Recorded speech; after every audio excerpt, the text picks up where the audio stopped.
We thank all of you for coming this morning for what promises to be just a terrific conversation with a terrific guest on a very interesting topic, and I'm going to get into that in just a minute. So thank you for your presence here this morning. My name's Eric Farnsworth. I head the Washington office of the Council of the Americas and the Americas Society.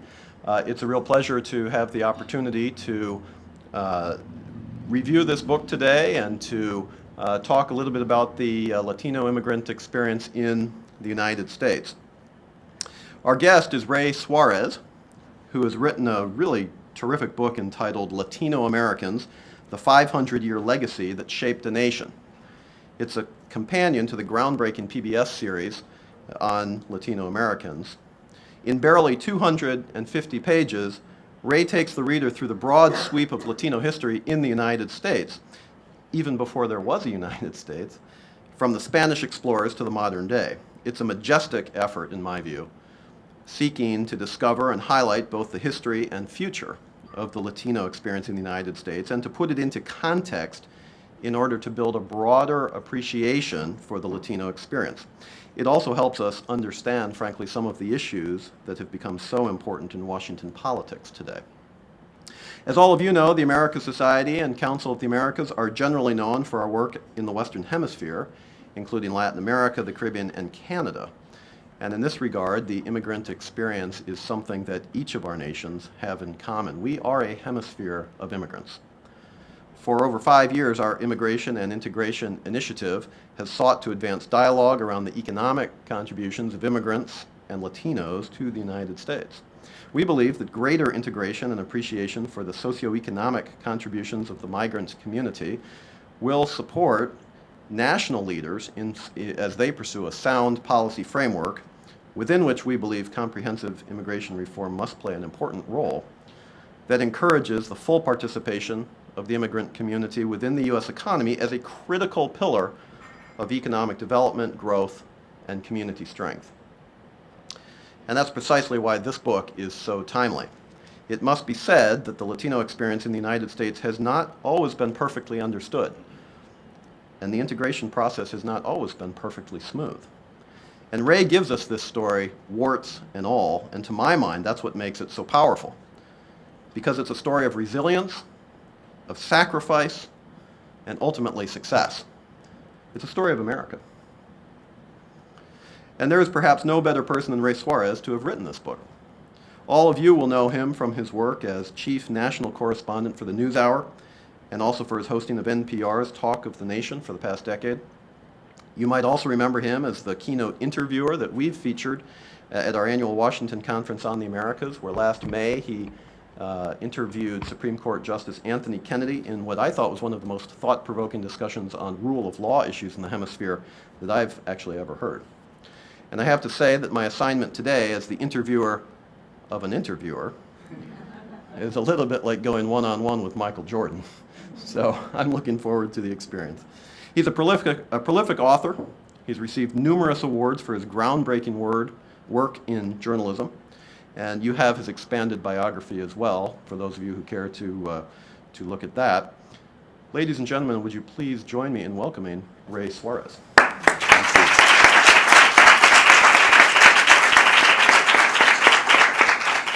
So I want to get into the story that you've told, Ray, on the Latino experience in the United States, and as I join you here. But before we do, I want to explore a little bit of your motivation for writing the book. What was it that attracted you to the story, and what did you hope to achieve? When PBS decided it was going to start raising the considerable millions of dollars that it would take to put a project like this on the air, I should tell you a little bit about what's going on in modern television. You don't just do a documentary anymore. These days, when you go to the big philanthropic organizations in the arts and humanities, in the social sciences, they want to know what your ancillaries are. So you can't just make a TV show. There's also a school curriculum.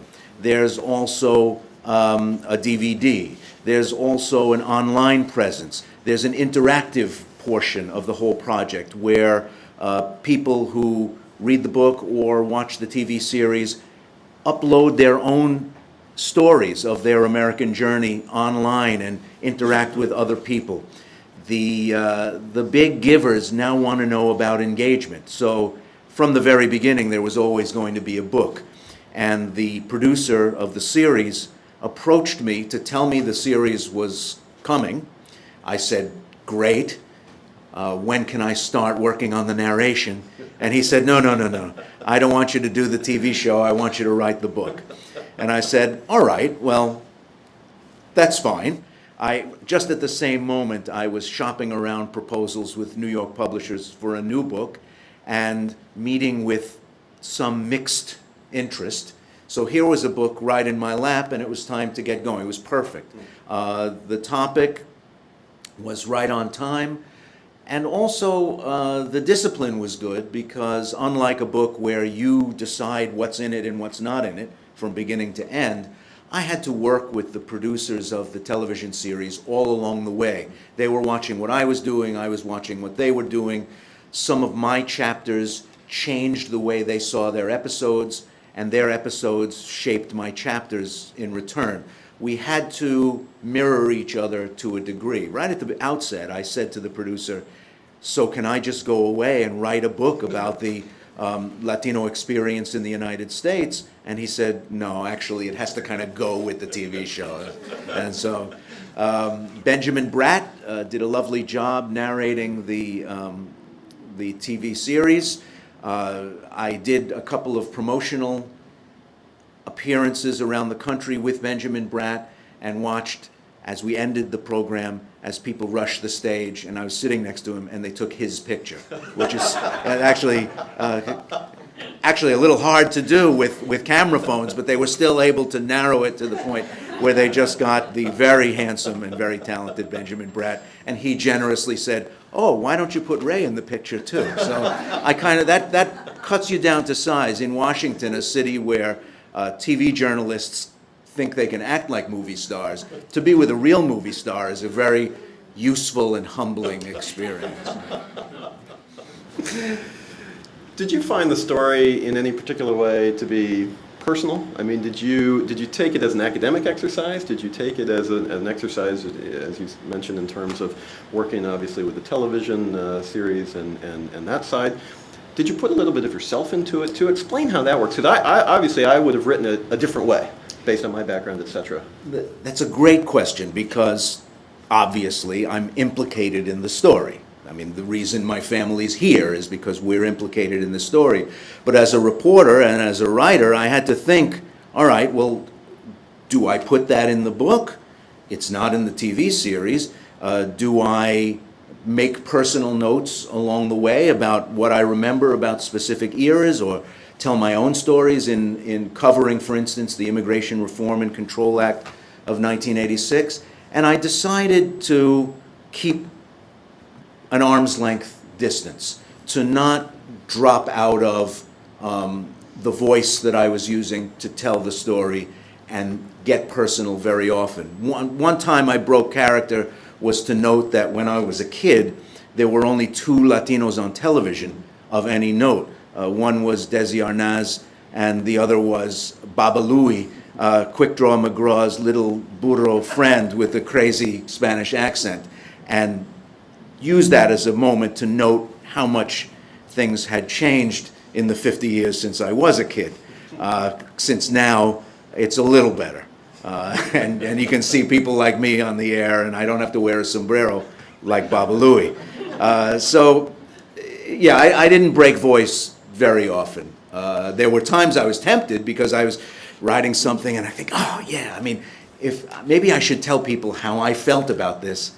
And then I thought about it and decided not to. I mean, that would have been, as an author, that would have been a real dynamic tension I would have felt in trying to figure that out. And I think you did it remarkably well. I think that it was a very passionate book, but clearly done from the perspective, just as you say, as somebody who was a little bit dispassionate, a little bit distant, so that you could tell the broader sweep. And I want to get into that broader sweep now. I want to get into the actual book. You know, you're telling 500 years of history here, and you're also projecting a little bit into the future. That's a long time period to cover in 250 pages. You know, that's a 1 year every half page. Can you give us some of the highlights? And, you know, in terms of the overall sweep of history, what are some of the things that you think define the Latino experience in the United States, even smaller issues that might have a broader resonance? From the very beginning, in working with the producers of the documentary, we sort of gamed out how we were going to use individual stories to be stand-ins for eras in history. So we would explain what was going on in the wider story by using one person's experience. You couldn't tell a highly in-depth academic history. You'd have to write a shelf full of books, not a modest 250-page volume, or indeed 6 hours of television. You just couldn't do it. So we looked for stories that helped explain a wider truth about what was happening to millions of people at once. So Apolinaria Lorenzana, who came to California as a foundling in the early years of the 19th century from Mexico City. She was put on a ship, brought up the coast, was brought to the missions as a young child, taught to sew, taught herself to read, and eventually gained the trust of the padres in such a way that they made her a manager of mission holdings. And eventually, when the missions were secularized and seized from the church and given to others by the new Mexican government after Mexican independence, she became the largest woman landowner in northern Mexico. Quite an outstanding thing to happen in mid-19th century Mexico. And yet she lost it all when the United States came after the Mexican War. So both her rise, her existence, her life coming from an orphanage in Mexico City to the rough, raw frontier of what was then northern Mexico, to end up 80 years later sitting and telling her personal story to an American historian who was chronicling this story with the assumption that these people would disappear, that the Mexican cultural deposit in that part of the world would totally be overwhelmed by the Yankee arrival, and that you needed to take this story down so that we would use it to remember that once upon a time there were Mexicans here. It showed a misconception on the part of the English-speaking new kids coming west. It showed a misconception about how people interact with the land that they're living on and how they remain in place. And it also was just a great story as a story. So it served all those masters. The story of Juan Seguin, who led a Tejano, Spanish-speaking regiment fighting for Texas independence against the government of Mexico, who ends up in exile back in Mexico, a country that he had took up arms to fight against. We felt that was an important story because it showed that constant duality and the constant challenge. Which people do you belong to? Which country do you belong to? Are you really here and still a part of there? And Juan Seguin, thank God, writes a passionate, fascinating memoir at the end of his long life to discuss how he felt he had been used and betrayed by both the Americans and the Mexican governments of the time. It made his story a lot easier to write. We knew from the historical record, but his memoirs were just a fascinating window into that time in the history of both countries. And in the 20th century, stories like that of Isabel Gonzalez, who goes to the Supreme Court of the United States to establish in law the ability of Puerto Ricans to move to the American mainland as people coming from another part of the United States instead of as immigrants. Her fiance is already living legally in the US, in New York City. In the first years after the Spanish-American War, Isabel comes to New York Harbor on a boat laden with agricultural products from the Caribbean, and as with every ship of its kind, two people come on the deck, the customs inspector of New York Harbor and the immigration inspector. And he tells this woman from San Juan that she has to go to Ellis Island because she's an immigrant. And she says, no, I don't have to go to Ellis Island. I'm from Puerto Rico, where the Stars and Stripes flies over San Juan Harbor. You took this place from Spain in war. How could I be an immigrant?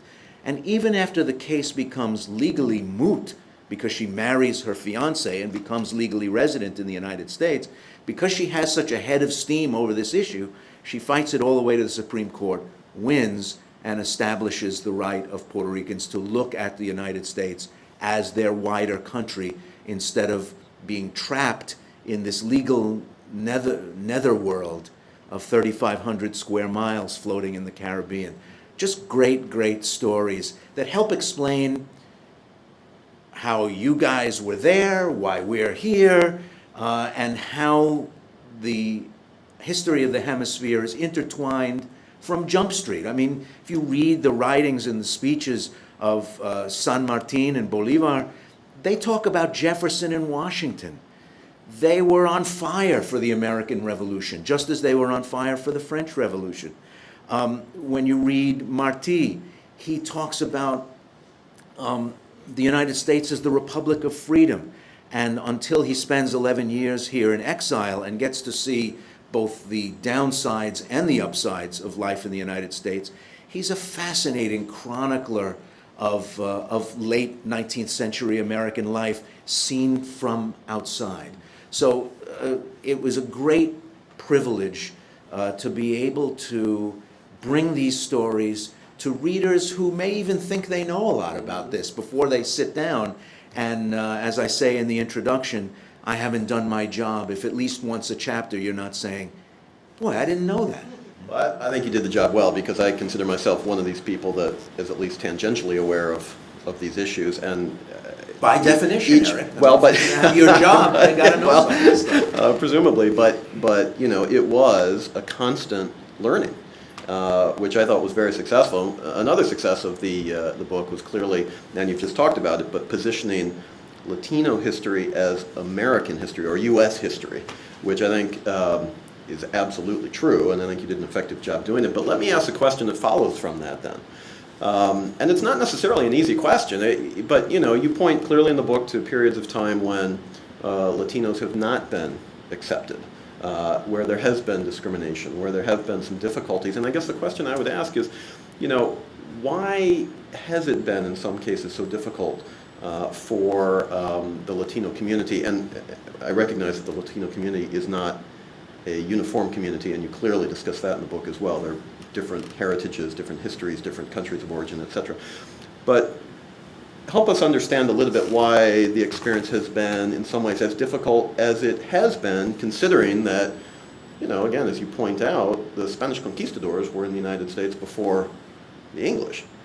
And, you know, it's not to say that there isn't a melting pot aspect, etc., but there seems to be a disconnect there. Well, there's two pillars to the answer. One is the real world of power and wealth and the ability to project power and win a long game, which the Anglo-Americans clearly did in this part of the continent. The other part is sort of what goes on in your head, the idea that some people are naturally fit, naturally prepared by nature to rule, which was living inside the heads of the people who stormed west and basically won the argument. I begin the book by reminding the reader that this story starts with contending empires, and you know, the English clinging to a bunch of coastal colonies facing the eastern seaboard, the French Empire. And if you look at a map of the French Empire in the 18th century in North America, it's really stunning what it takes in. And Spain, of course, and how all three big empires had their elbows out and were bumping shoulders and vying for dominance in the continent. And Russia was heading down from Alaska. I mean, they get as far as Northern California, and one of the reasons the missions were sent as a network, an archipelago of settlements as far north as they were, was that there was a fear of of Russian expansionism down the west coast of North America. So all these empires vying for resources, vying for influence, vying for territory, and it ends with, in this part of the continent, English-speaking United States and Canada basically winning the argument. Yet, that doesn't mean you totally erase or efface everything that happened before. So we end up with a kind of funny America where people sit fuming in traffic on the I-5 between San Diego and Los Angeles, complaining that people don't speak English, that we have fights over the status of Spanish in Florida, where Spanish was spoken for a century before anybody spoke English there, and they treat it like it's some new thing that people want to speak Spanish in Florida without even thinking too deeply about the word, where the word Florida comes from. So there's a symbolic and cultural and sort of attic full of archetypes we carry around in our head, and then there's the real rough and tumble world of trade and ports and rivers and money and resources, and both those worlds are part of shaping what happened after Cabeza de Vaca was wandering around in what became New Mexico and Arizona and West Texas, not even sure where he was. So, you know, it's tough to compress that all. And sometimes I felt like I was just doing a quick pastiche so you could understand what I was about to tell you. You know, in order to understand what I'm about to tell you, you have to remember this thing that I haven't told you yet. It was challenging at sometimes. One of the areas that you point to in terms of clear successes where the Latino population has clearly broken through, and then you mentioned Desi Arnaz, you mentioned some of the other cultural icons in the entertainment space, and we've seen that grow over the years. One aspect, and it's on my mind because of the baseball playoffs right now, one aspect that you don't really touch on in the book is the whole sports contribution. There was a fascinating documentary on PBS some time ago called The Republic of Baseball, which referred to the Dominican contribution to baseball and the San Francisco Giants, and really just fascinating stuff. And you can project that, and some of the heroes even of the playoffs this week come from Hispanic backgrounds. Why did you choose to focus on what you did and maybe not go deeply into the athletic experience? I'm glad you asked me that. I'm a huge sports fan, and I particularly love baseball. And I felt that part of Latino life in America had been adequately covered and is adequately covered in 100 other places.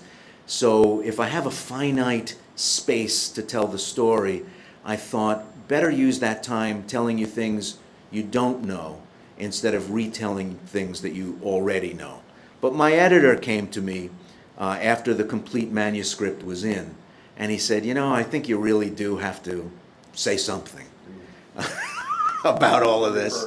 And so I wrote a couple of pages about baseball, but being a pain in the neck, again, didn't concentrate very heavily on Carlos Beltran and Yadier Molina, though I love them both, but more on how baseball was exported from the United States to Latin America, and then how that echo came back to shape the game in the late 20th century. In fact, growing up, as I did in Chicago, some of my first introduction to Hispanic folks with Hispanic background were Chicago Cubs or Chicago White Sox players.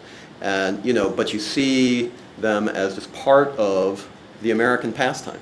And it's really interesting how that works. And, well, thank you for that discussion and that explanation. We're going to go to those of you in the audience who may have questions or thoughts. But before we do, one other question that I just really want to I mean, you're an expert on these issues, but surely you learned perhaps some things too that you didn't know. But I'd like to ask, what was the most surprising thing in all of your research and the writing and the things that you put into the book, or maybe some of the things that were on the cutting room floor? What was the most surprising thing that you found you didn't know? You said, wow, you know, first of all, I didn't know that. Second of all, that is an important thing. I knew a little about the rise of the Mexican, basically, but Latino civil rights movement after the Second World War, which, like the black civil rights movement, was very much rooted in the experience of GIs in World War II who went to go free Asia and Europe from murderous fascist countries, only to come back to the United States and find that after accomplishing this great task, they were treated as other than fully enabled first-class citizens by their own nation. And the story of Hector Garcia, Mexican-born, comes like tens of thousands of other families out of the tumult of the Mexican Revolution, settles in South Texas, despite all the impediments in his path, becomes an MD before the beginning of the Second World War, has to convince his superiors, who don't believe him, that he actually is a medical doctor. I mean, imagine that. He has to bring his diploma and show them his physical diploma and the picture of his graduating class of residents from Creighton University in Nebraska, because they can't believe that a Mexican is a doctor. And so they take him out of the infantry and put him in the medical corps, and he fights his way across Europe, is a decorated veteran, and comes back and finds that less educated GIs, the people he grew up with in border towns in South Texas, can't use their GI benefits, are prevented on purpose by the poll tax from voting. I think Americans, and rightly so, think of the broad term, the civil rights movement, as a black American thing and as a black American experience. But across the Southwest, segregated housing, segregated schooling, encumbrances put on the right to vote, out-and-out barring of the right to vote, the use of the drawing of district lines to make it impossible for Mexicans, who were often the majority in the towns in which they were living, to sit on the county council, to sit on the school board, to sit on the town board of selectmen.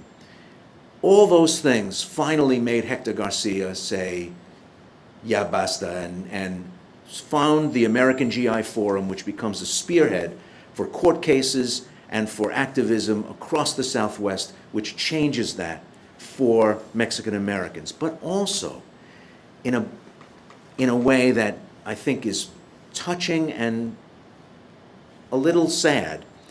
The GI Forum also gets mixed up in the politics of the day over immigration and becomes a very unpredictable player, not a friend of the exploited Mexican agricultural worker being brought across the border.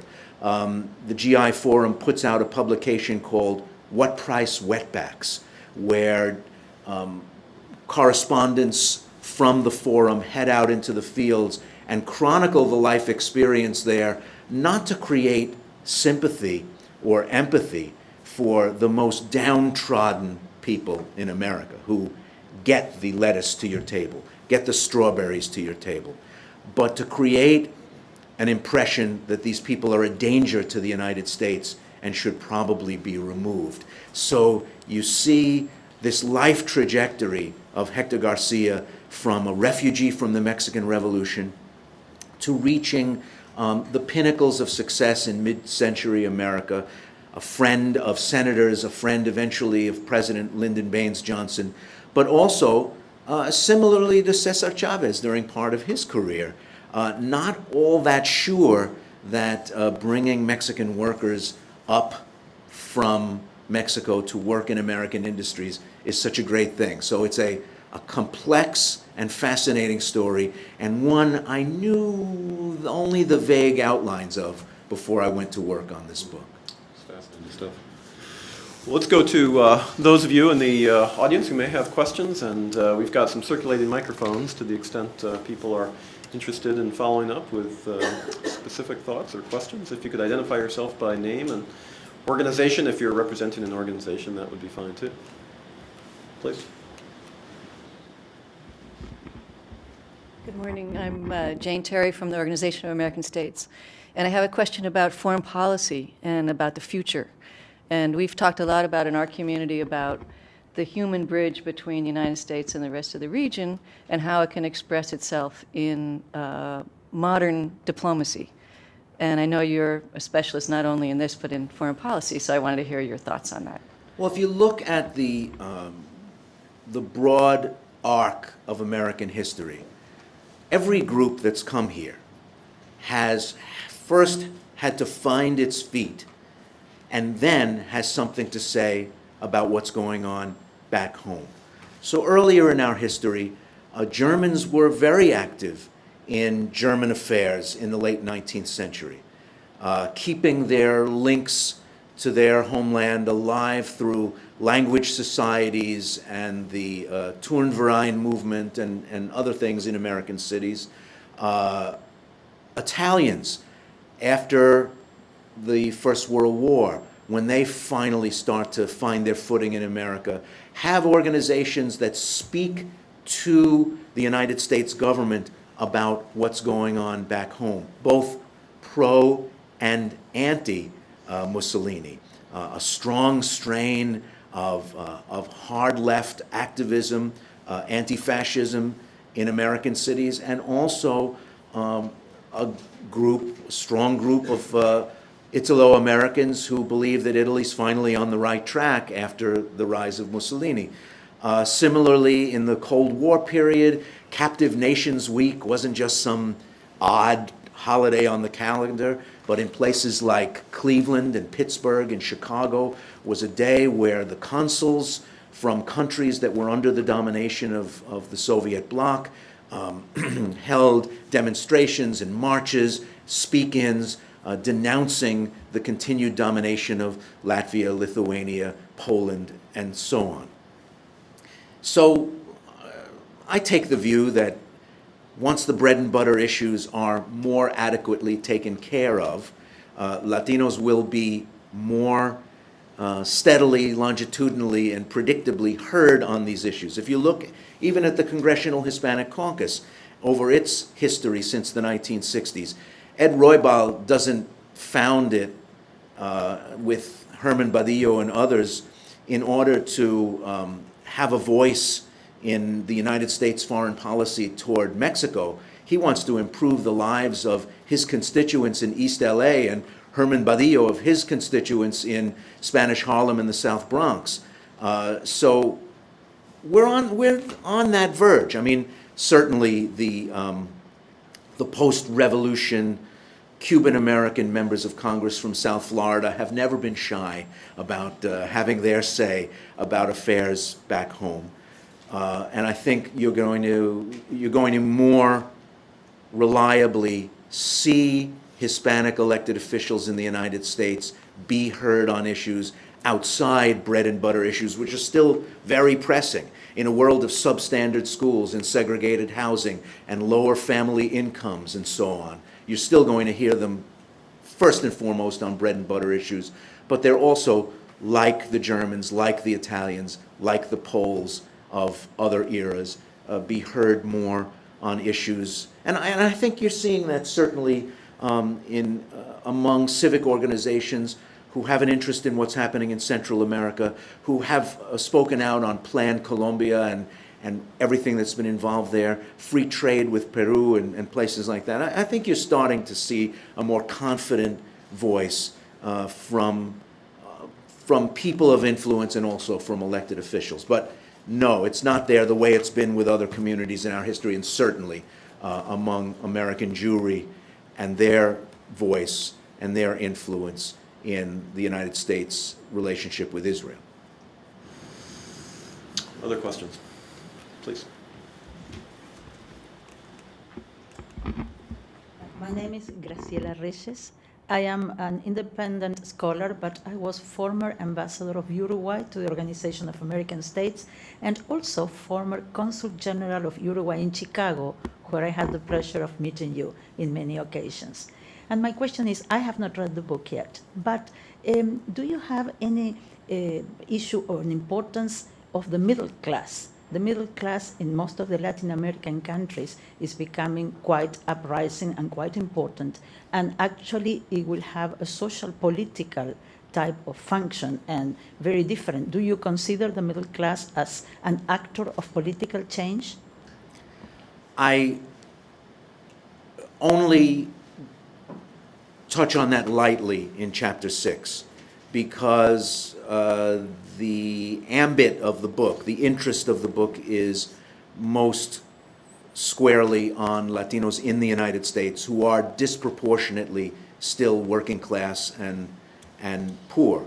When their demographic profile more closely resembles that of Americans at large, I think the middle class will even more come into its own. Sure, it's happening now, it's happening already, and in the rest of the hemisphere it's a big deal. But since I write so little about what's going on in other countries, it's a great topic for my next book, actually. It's a great topic of something else to write about. But it's not yet a big part of the inquiry that goes into this book. But a great question. Let's go to the back. John Feely from the State Department. Ray, congratulations on the book and on the documentary. It's been terrific to watch. My question has to do with some of the prejudices, and you had a great line, the attic of archetypes that we have floating around. In one of the documentary bits you covered, and you got some old footage from the English-only Florida movement, and the irony is pretty rich about where people were sort of saying, you know, why don't they speak the language of this country kind of thing. That said, that persists, and as primarily Mexicans, but all Latino Americans have moved across the country, we see in district by district in places like North Carolina and places like Washington State, places you don't traditionally consider Latino or Hispanic communities, you see Hispanics bumping up against Anglos. And one of the persistent, although I think lessening, criticisms is they're different than our German, Greek, Irish grandparents because they don't assimilate. They don't learn the language. We know statistically that's not accurate, but that perception is still out there. With It's that in part of the mind- wonderful golden sepia tone past that we paint for our immigrant selves that just drives me up a wall. I grew up in a neighborhood in Brooklyn with kids who had to go with their parents. I mean, I waited in terror as my parents went to open school night to hear what they would have to say when they came home. But the kids I was growing up with, a lot of them had to go with their parents to translate. And this idea that everybody learns English right off the plane and right off the boat is so nonsensical. But once grandma and grandpa conveniently die and no one can hear how they talk anymore, you can have this fantasy land where they're quoting Hamlet and couplets from sonnets and all this stuff, and then compare them favorably to today's Latinos who, by every single serious study of the topic, are acquiring English at a rate no different from any other immigrant group that's ever come here. And when I hear people tell these stories, I mean, depending on whether it's delivered to me in a sort of wonderful Ellis Island golden light sort of reverie, or whether it's done in an aggressive way, I call them out on it because I knew their grandparents. I knew the shopkeepers in my neighborhood who could say little more than numbers of what I owed them for what I had just bought from my mother's list on the piece of paper. I knew those nationals from other countries who learned English as they could, and if they were working long hours at other jobs, if they came as adults, it was very difficult for them to acquire English. And instead of being empathetic and saying, yes, your experience resembles ours. Because once you went into the garment factories, once you went into the steel mills in northwest Indiana and western Pennsylvania, once you went into the coal mines, you worked all the time too, just like we do. And so your Hungarian-speaking, Yiddish-speaking, German-speaking, Polish-speaking, Litvak-speaking great-grandparents and grandparents had as much trouble learning English as we do. When I was touring the about-to-be-closed-down steelworks on the south side of Chicago, I happened to walk into the cafeteria. And there, at the beginning of the cafeteria line, it was closed, it was sort of ghostly and weird, but up on the wall was a sign that said in 5 languages, "Don't throw out the trays." And if everybody had learned English, as I keep hearing that they did, like right when they got here, yeah, quoting Robert Frost and watching Alistair Cook, they wouldn't have had to put up there in 5 languages, "Don't throw out the trays." And so, I know that in that immigrant past, people who came as adults, people who had to work long hours, had sometimes a spotty command of the language. We used to assume that that was part of the immigrant experience. Now we want something from people who just got here in some cases that we never asked from our former selves. But it shows you the anxiety. I mean, to have a little compassion for the people who are feeling that rising dread about a country that they don't think they recognize, they don't think they understand anymore. We have to remember this is a time of tremendous economic and social anxiety. Wages have barely budged at the middle point in 40 years. And so if you're working flat out and you see people around you just getting here and you have this feeling like, this was my birthright, and yet what are these people doing here? Also making a go of it in the United States, and why don't they learn English? Somebody was once yelling at me, and I don't use that term lightly. I mean, they were just yelling at me about why it isn't an absolute requirement that there be a literacy test for voting. And I said, I understand why you say that. But I also think of my grandfather, who came here in 1951, worked like a dog for the remaining 50 years of his life, probably went to the 3rd grade, if that. And I think he spoke a kind of English. My wife tells me he didn't really speak English.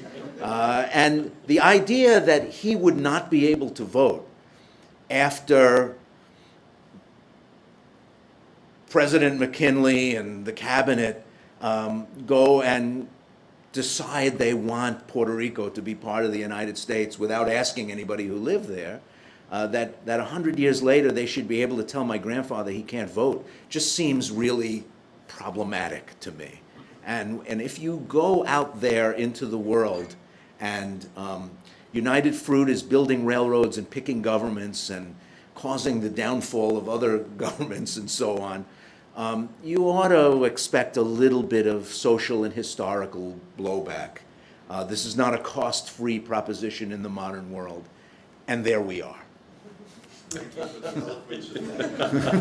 One just lurch from that. Thank you for putting it out that better than I ever could have said, because it is a frustration. So the question is, given all of that, what do you think the role of social media, internet, and telecommunications is going to do for the younger generations of Hispanics in the United States, whose parents are those folks like our grandparents who speak a certain kind of English, but who are now consuming in English? And is there a market for things like Fusion or other web sort of applications focused on young Hispanics as opposed to just young Americans?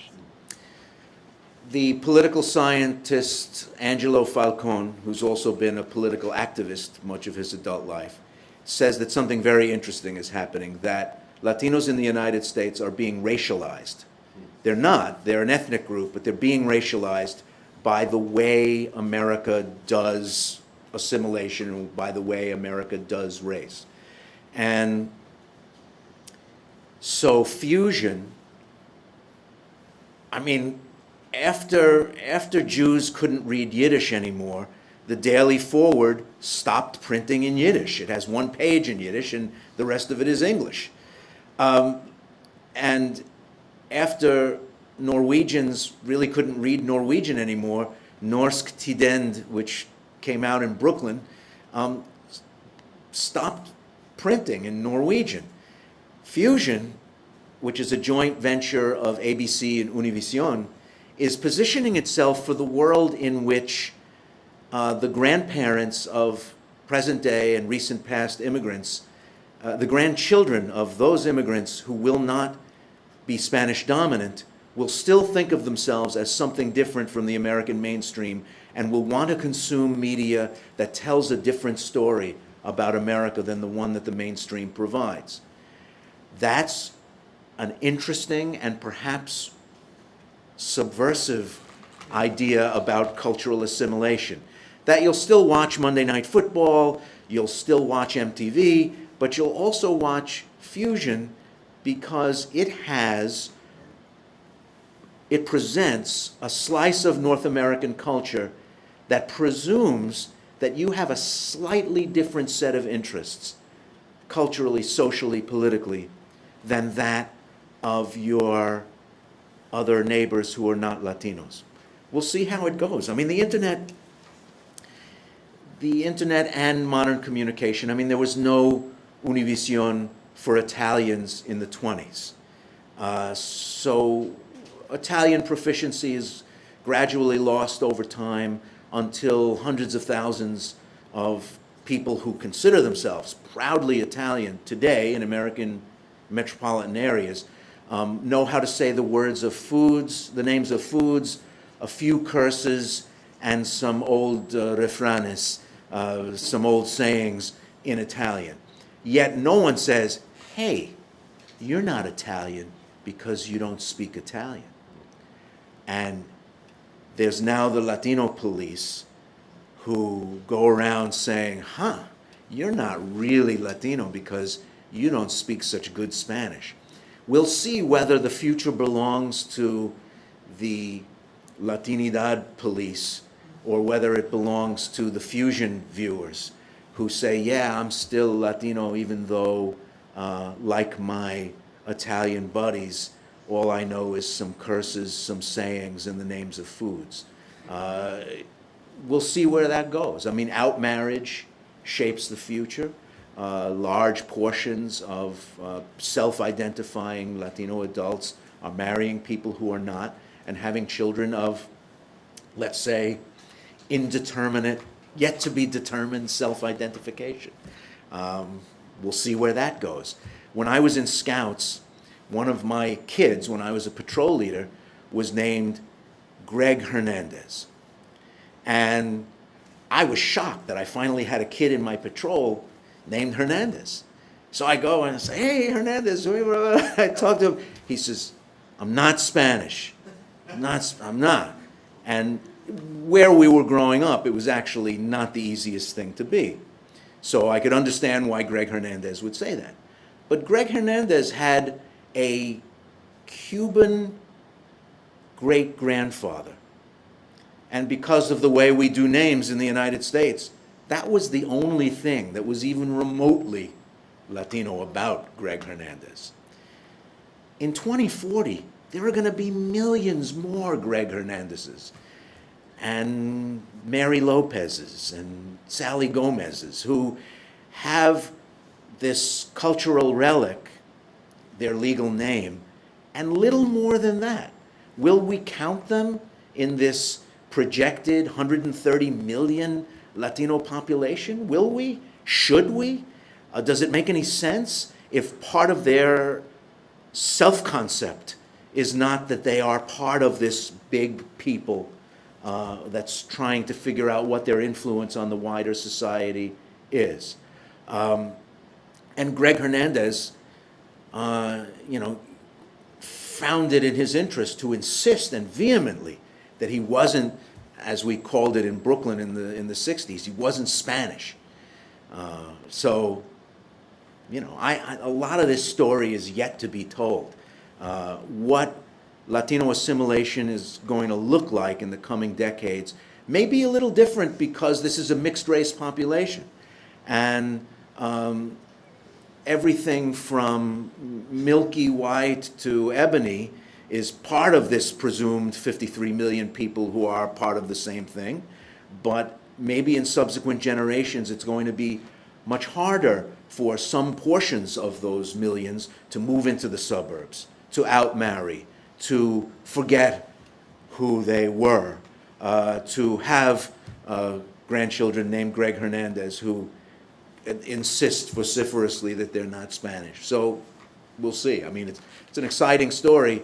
Thank God in 2050 I won't still be writing books.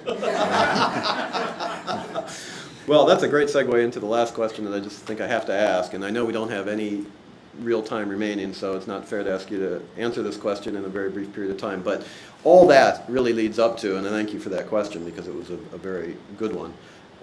What thoughts would you have in terms of the state of immigration reform efforts in Washington? I mean, we just went through an incredibly polarized debate on unrelated issues, but you know, it is a polarized Washington. This is an issue the president has spoken directly about. It's an issue that kind of starts and stops and goes into different directions. And just a very open-ended question from your perspective and the folks you talk to, where do you think it's going? What do you think where's the end game?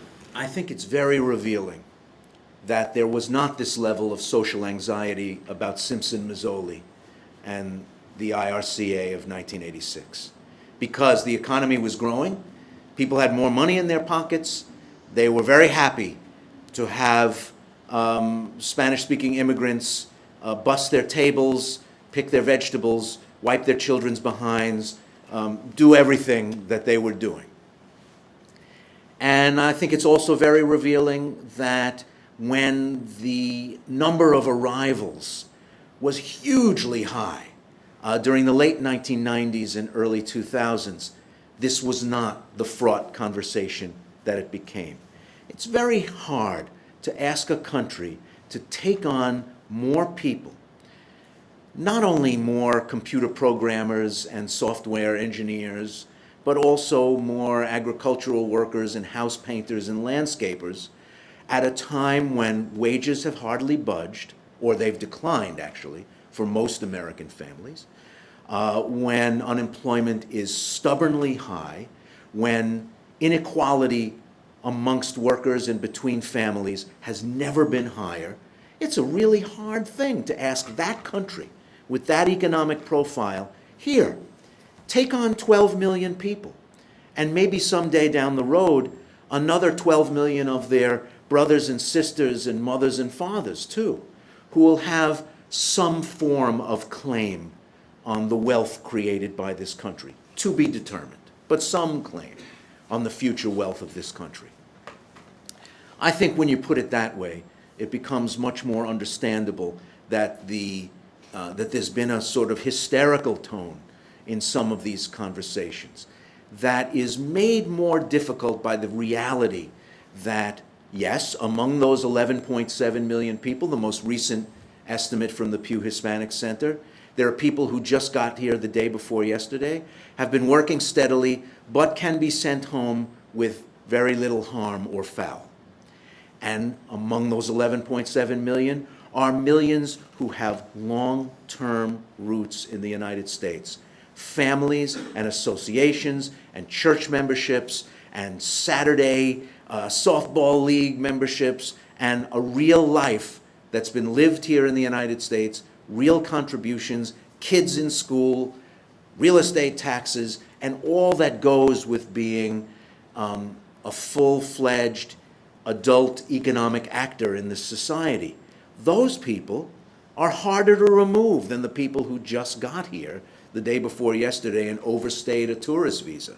Those people are a challenge to our ability to craft a law that is both workable, that people will obey, and is seen to be fair.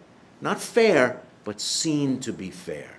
because fidelity to the law has a mystical connection not only with workability and the mechanics of a law, but also the willingness of people to follow it, which is a big ingredient.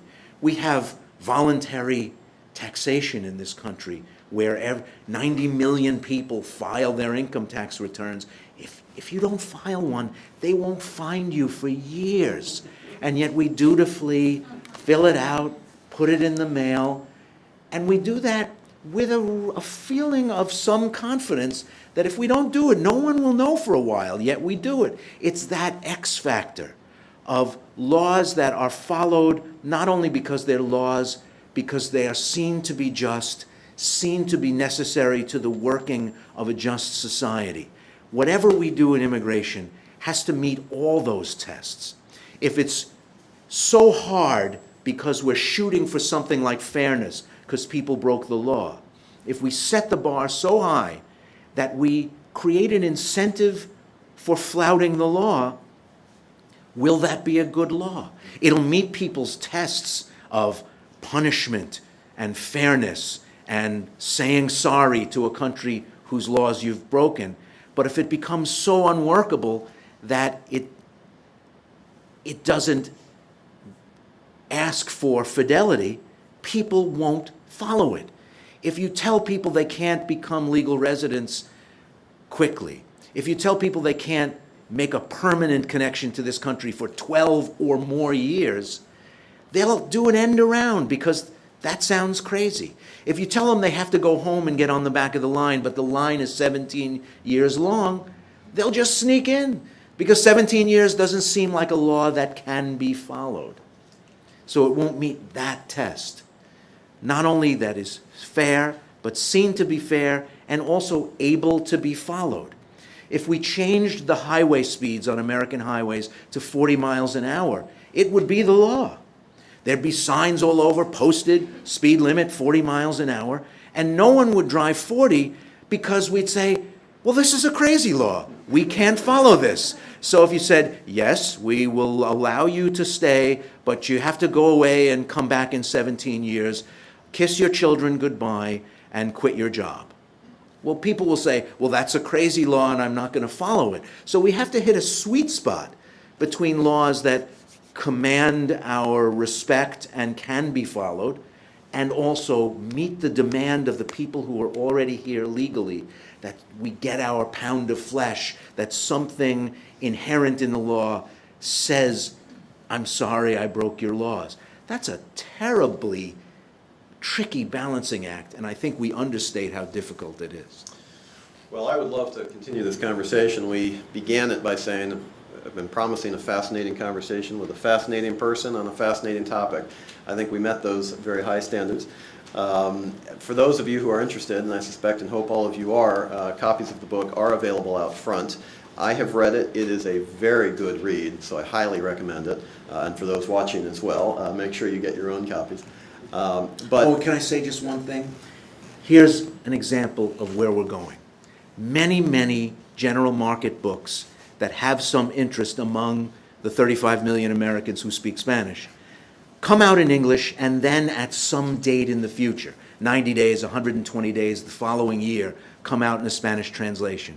Penguin brought the two books out on the same exact publication date. They see something in the future, about the future, that made the simultaneous dates not only symbolically important, but commercially important too. So. Well, please join me in thanking and congratulating Ray Suarez. Thank you.